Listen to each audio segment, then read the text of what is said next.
Bonjour Mélissa, comment ça va aujourd'hui? Bonjour Elie, super bien. Et chez vous? Ça va très bien. Génial, ça va.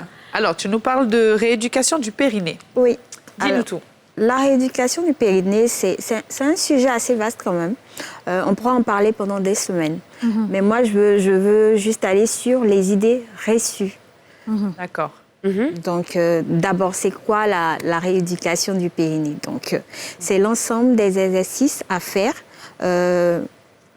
pour muscler, tonifier le périnée qui a vraiment été sollicité pendant la grossesse et l'accouchement. Et ce dont on va parler ce soir, ça sera un peu comme un échange. Donc moi, je sais que vous êtes calés côté maternité, tout ça, avec les différents grades que vous avez et tout ça.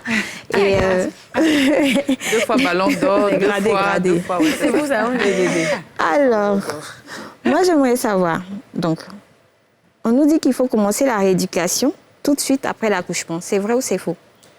Oh, alors Non, là, ça, je pense qu'il faut attendre 2 un peu mois. quand même, non? C'est jamais à comment donner des Je réponses. pense qu'il faut attendre un tout petit peu. Et On pourquoi? m'a pas dit, on m'a dit Non, ça bon. dépend si tu as eu une épisio, tu peux pas faire ça. Par exemple, D'accord, quelques semaines. c'est vrai. On attend 6 semaines, 8 semaines.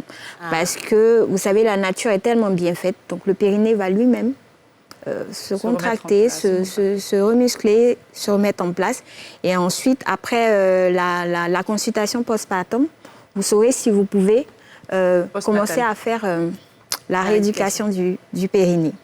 Donc, franchement, vous êtes calés. La rééducation du périnée est nécessaire après une césarienne. Vrai ou faux? Oui, c'est vrai. Alors moi, j'ai pas fait de césarienne, donc je peux pas savoir. Ouais, comme ça, je pense vrai. que oui. Ben, c'est vrai. Après, Que les tout ce qui est- contractions, peut-être. Après, La césarienne, non. Oui, mais moi, j'ai pas eu besoin de faire la rééducation du périnée parce que même là, je suis en train de faire une rééducation du périnée. Mais je veux dire que...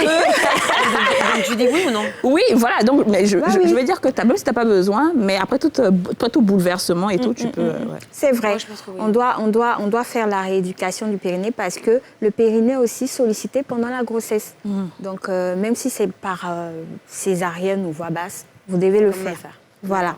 Et la rééducation du périnée doit se faire absolument par sa sage-femme. Vrai ou faux? Ah non, Non. on peut le faire soi-même. Bah, par exemple, là, tu vois. Ouais, là, on est en plein. Mais là, on Là, est là, tout en on kick. plein exercice là. Oui, c'est pas forcément par la sage-femme. Même le kiné peut vous aider et tout ça. Et vous-même, avec les gadgets, les accessoires que vous connaissez. Le kiné, Ah, il y a des comment? gadgets et tout. Moi, je le fais sans ça. Hein. Les boules de quoi, geisha. Oui, mais le kiné, il fait comment? Déjà, il faut savoir qu'il y a 2 sortes. Ok. Mais ça Ça vient après. Vas-y, La continue. question qui D'accord, suit, on te en laisse fait, faire ton...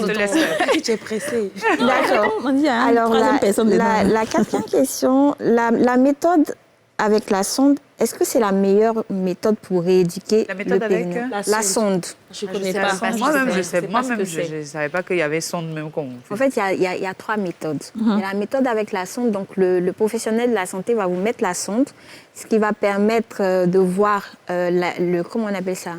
L'état. La tonicité. Voilà, l'état, la tonicité du périnée et tout ça. Et en fonction de cela, il va vous dire quel genre d'exercice vous devez faire, comment est-ce qu'il pourra vous aider et tout. La sage-femme, elle va introduire son doigt, généralement 2 doigts, pour pouvoir voir. Et en ce moment, on vous demande de contracter le périnée pour qu'on puisse voir la tonicité, à quel niveau vous vous trouvez, comment est-ce qu'on peut vous accompagner et tout ça. Et la 3e partie, c'est ce qu'on fait là, tout le temps nous-mêmes.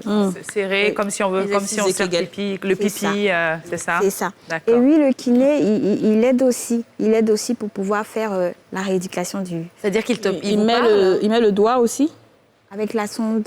Ah, d'accord. Avec une sonde. Bon. Bon. Ah, c'est un peu Ok, ça compliqué marche. quand même. hein. Est-ce qu'il y a des méthodes? Vas-y. Mais non, en fait, je regarde le visage d'Anan, c'est...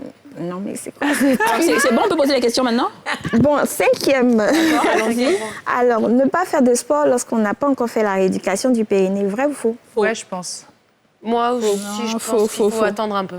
Faux. Il faut faire un petit peu de rééducation avant de reprendre le sport, je pense. Pour Ouais. éviter les incontinences et tout ça, non? Voilà. Oh, Ah, Petite.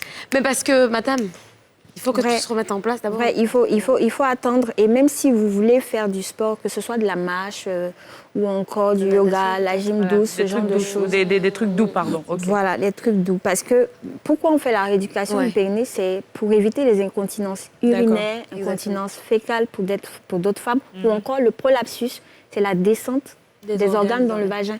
Ça arrive à certaines femmes. Oui, oui. Mélissa, il nous reste très peu de C'est temps tout malheureusement parce qu'on a débordé. Donc dis-nous rapidement. Donc voilà, bon, c'était les cinq questions. Donc, est-ce qu'il y a une méthode qui est meilleure qu'une autre? Il n'y a pas de méthode meilleure que... D'accord. Le truc, c'est que vous choisissez une méthode dans laquelle vous vous sentez vraiment à l'aise. Et voilà.